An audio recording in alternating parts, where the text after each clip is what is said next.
Yo!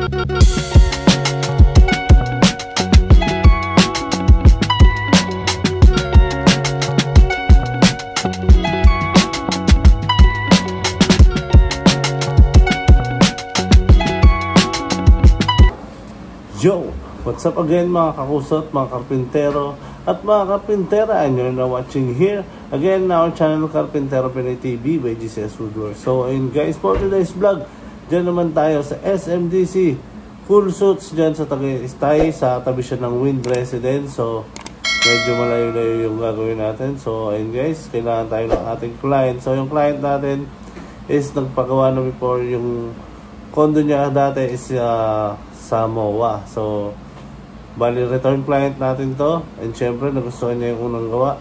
Syempre, kaya tayo binalikan. So, kailangan galingan pa rin natin sa mga susunod natin gagawin. So, ayun guys. Ano pa hinihintay nyo? Let's go! At agad na nga namin pinuntahan, syempre, ang Cool Suits unit ng ating client na 1 bedroom para silipin at malaman na rin natin kung ano talaga ang nais ipagawa ng ating return client. So ayun guys, ito na nga tayo sa kanyang unit. As you can see, empty pa siya, no? Pero mayroong mga bakas na rin dyan na parang may mga cabinet siguro dyan dati. Pero ito guys is sa atin ipagagawa. So papa-makeover nyo lang or something cabinet lang ang gagawin natin. Basta pwede na siya marentahan kasi itong unit na to is plan nila is pa Airbnb and staycation para dito sa mga taga Tagaytay. So ayun guys, napag-usapan naman namin ni client kung anong gagawin. So proceed na tayo sa design. Let's go! So ayun guys, proceed na nga tayo sa ating disenyo. So ayun guys, sa mga hindi pa po nakapag-follow, so ito nga po pala ang ating FB page. Follow na kayo.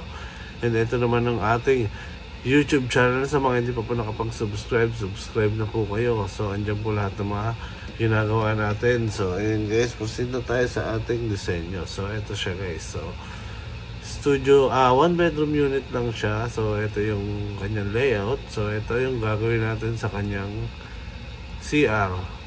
So ito meron tayong overhead cabinet and floating shelves dyan. Then ito naman yung ating kitchen cabinet. So ayan guys, so you can see meron tayong salamin dito. Then may ilaw yan. Then ito yung kanyang coffee station.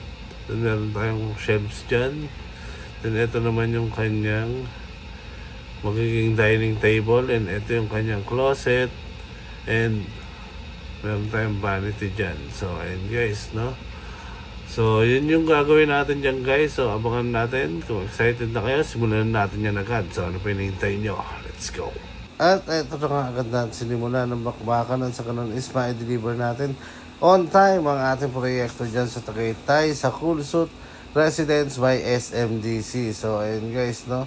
So medyo marami-rami din yung gagawin natin. Nakita nyo naman sa ating disenyo.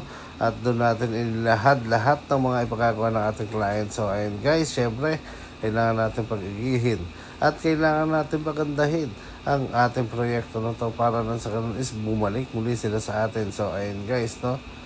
Tuloy-tuloy lang tayo dyan. At sa ganun is matapos talaga natin to on time. Sa ganun is ma-deliver na rin natin. So mamaya-maya is puproceed na rin tayo sa delivery once maging okay na ang lahat at matapos na at magawa na rin ng mga finishing touches like laminate or pintura.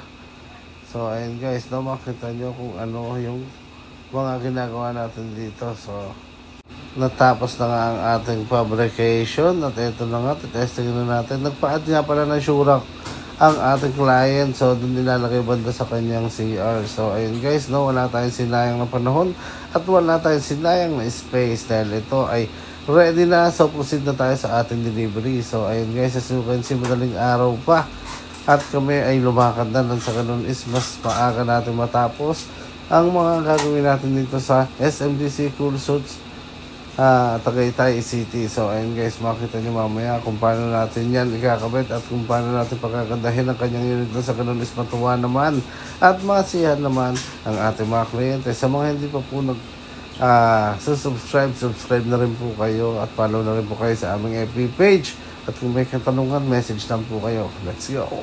At ito na nga guys, na-deliver na namin. So medyo nahuli kami. At ito, may mga nakabit na tayo. At this time, no, So as you can see, medyo mabilis tayo, medyo maliit lang naman kasi yung unit nila. And syempre maya maya lang matatapos yan at masasaksihan nyo kung ano talaga ang pinagbago na kanyang condo. At sa mga gustong paganda dyan, PM lang kayo, message down below or comment down below lang kayo dito mismo sa YouTube channel natin, or else punta kayo sa Facebook natin at doon natin pag-uusapan kung ano yung mga nais yung pagawa. So kung ready na kayo, let's go!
Yo! So ayun guys, nakita nyo naman kung paano natin ginawa at paano natin pinaganda ang kanyang unit na pinagkatiwala sa atin. So ayun guys, may mga unit at may mga condo dyan, no? Huwag na kayo magkatapuli pa, message lang kayo syempre sa aming FB page. Dito lang yan sa GCS Woodworks, or else pwede rin naman kayong bumisita sa aming backup page. Dito lang yan sa GCS Woodworks and Fit Out Carpintero Pinoy TV backup page, or else pwede rin naman kayong bumekta dito sa aming gawaan mismo sa aming woodwork shop. Pwesable naman yan. Dito lang yan sa GCS Woodworks and Fit Out at makakarating kayo dito sakto mismo sa aming lokasyon. So ayun guys, sa mga hindi pa po nakapag-follow, follow na po kayo sa aming FB page, at sa mga hindi pa po nakakapag-subscribe, subscribe na kayo. Dito lang yan sa Carpintero Pinoy TV by GCS Woodworks. So supportahan niyo po at tangkilikin naman natin ang sariling atin. So ayun guys, hanggang sa muli, at marami pa tayong gagawin, at marami pa tayong kapananabikan, at marami pa tayong aabangan ng mga gawa natin. Dahil ang gawang Pinoy, tatak Pinoy, yan ang Carpintero Pinoy TV by GCS Woodworks. So ayun guys, hanggang sa muli, patuloy tayo manood at patuloy yung subaybayan ang ating mga likha. So ayun guys, hanggang dito na lang, break it down.